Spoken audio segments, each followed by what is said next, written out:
Ziko karama na nimesukuma sana nizieleze karama tena mahali hapa. Waliokuwepo kama siku mbili wamesikia karama za Roho Mtakatifu. Zipo karama 9. Zipo karama ngapi? 9. Kitabu cha Korinto wa kwanza sura ngapi mzee kanisa? Sura 12 mstari wa ngapi? Mstari wa 8. Tumpigie makofi kijana kule. Mstari wa 8. Lakini naanza kuanzia mstari wa kwanza. Na ashukuriwe Mungu, na shangata Ijumaa mtumishi wa Bwana aliyesimama akawa anaelezea kwa habari hizo. Kwa anasema ziko karama, na karama hizi tunazihitaji nyumbani mwa Bwana. Karama ziko 9. Singesema amina kubwa zaidi. Zipo karama 9 ambazo mtoto kwa moyo unatakiwa uwe nazo, hata kama ni chache uwe nazo. Yaani hata kama ni 2, hata kama ni 1, basi uwe na hiyo karama. Maana amesema Roho Mtakatifu anagawa sawa sana anavyotaka yeye. Haleluya. Wangapi wanazifahamu hizo karama? Angalau mmoja. Itaje. Nyewe wajana na juzi hapana. Yesu nimeshazishika. Ni kweli. Wakawa wanazitaja zote. Na mafungu yake wanataja. Karama ziko 9. Karama ya kwanza amesema neno la hekima. Kianza mstari wa 8 utaona. Anasema neno la hekima. Karama ya pili neno la maarifa. Karama ya pili ni neno la maarifa. Karama ya 3 anasema karama ya imani. Anasema 4 uponyaji. 5 matendo ya miujiza. 6 unabii. 7 kupambanua roho. 8 aina za lugha. 9 tafsiri za lugha. Mtu mmoja angesema amina. Hizi ni karama ambazo kanisa lazima liwe nazo. Karama anasema neno la hekima. Inahitajika karama hiyo, neno la hekima, watumishi wa Mungu. Na karama hizi zimegawanywa katika makundi 3. Ndio nakwenda hivyo. Nirudie tena, pengine mtamesahau. Ziko karama ngapi? Upande ziko karama ngapi? Kuna mtu tunaongea ni kama hayamuhusu. Nasema ziko karama ngapi? Zipo karama ngapi? 9. Kuna hekima, alafu maarifa, alafu mnaenda mbali mno. Tunaanza na hekima, neno la maarifa, kupambanua roho, tunakuja imani, kufanya miujiza, tunakuja kuponya, yani uponyaji huo, tunakuja unabii, tunakuja aina za lugha, tafsiri za lugha. Karama ziko 9. Na karama hizi zimegawanywa katika makundi 3. Na hapo nisikize vizuri. Zimegawanywa katika makundi 3. Hizo 9 makundi 3. Kundi la kwanza ni karama za ufunuo. Mtu mmoja aseme karama za ufunuo.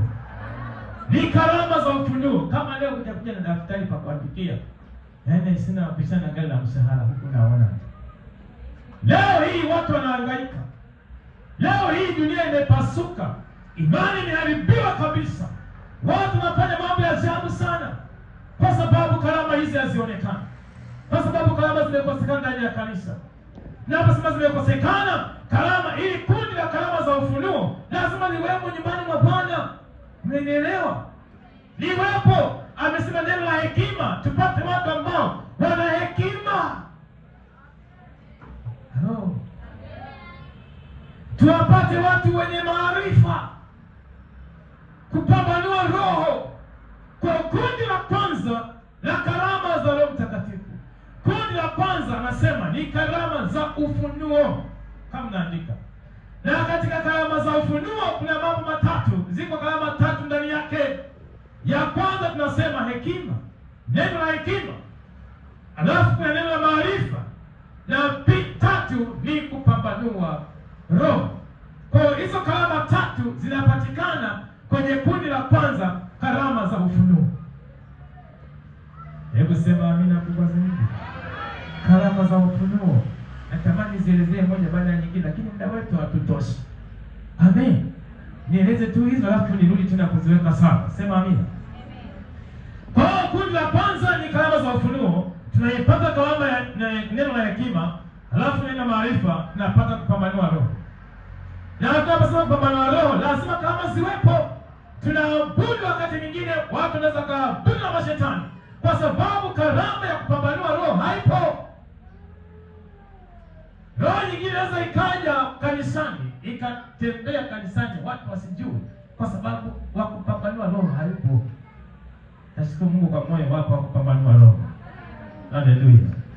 Anasema kundi la pili, karama za nguvu.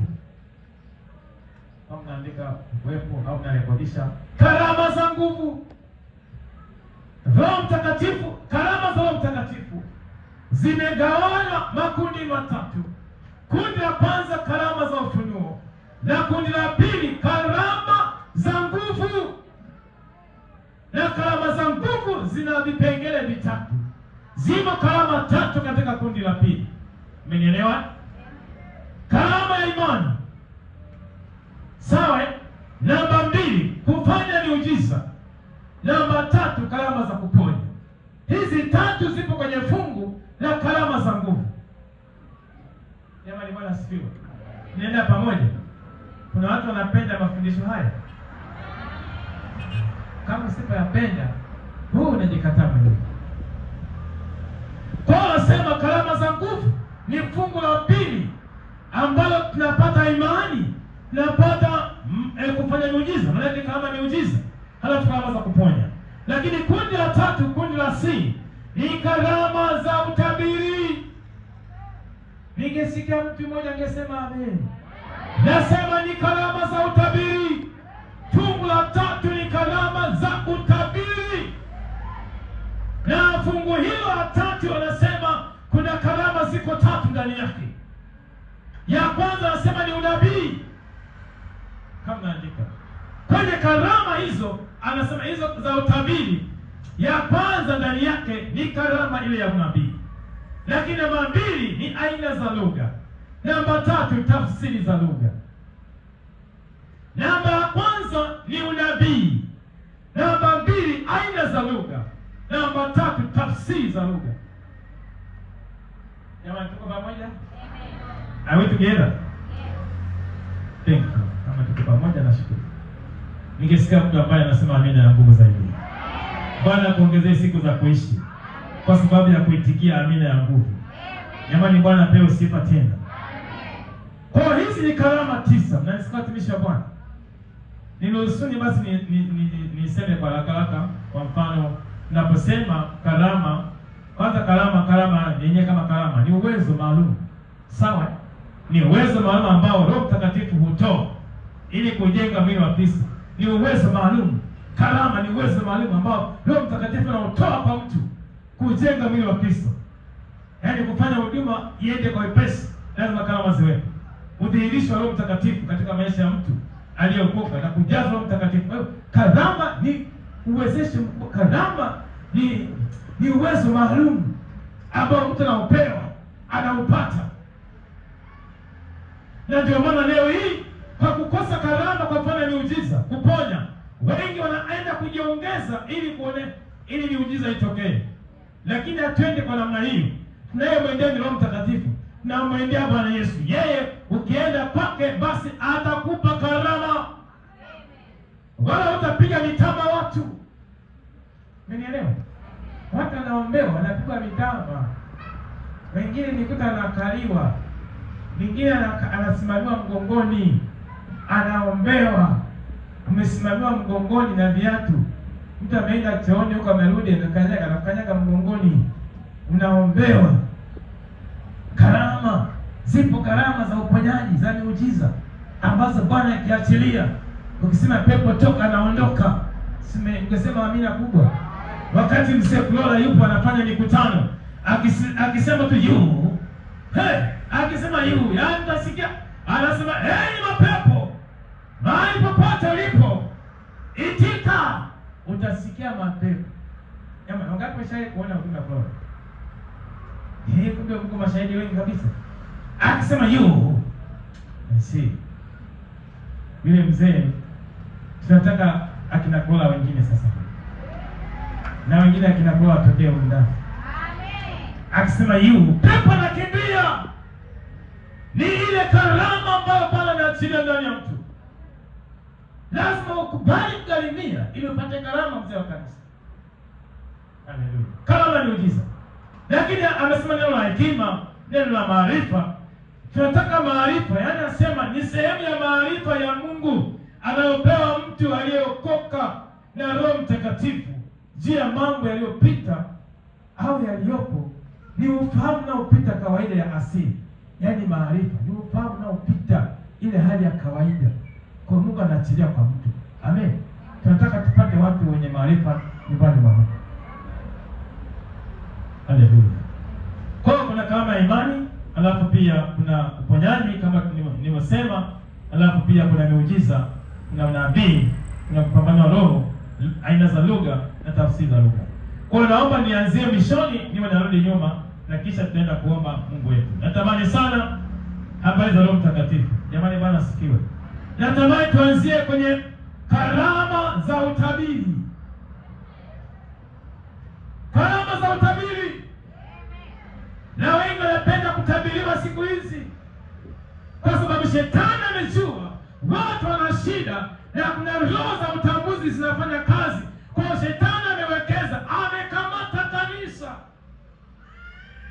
Watu wameshikiliwa namna ile, wanaotaka miujiza kwa sababu ya roho za utambuzi zipo.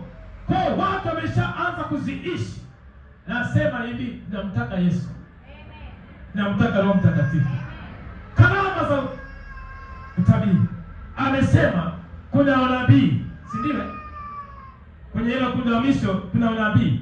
Kwa tunapoelezea kwa habari ya unabii, na nilianza kuelezea kwa fungu la misho karama za utabiri. Tunaposema unabii, niliwaambia juzi, ninyi hapa ni manabii. Sina niruhusu nishuke hapa kidogo. Wanasifiwa. Ninyi manabii. Wanasifiwa. Manabii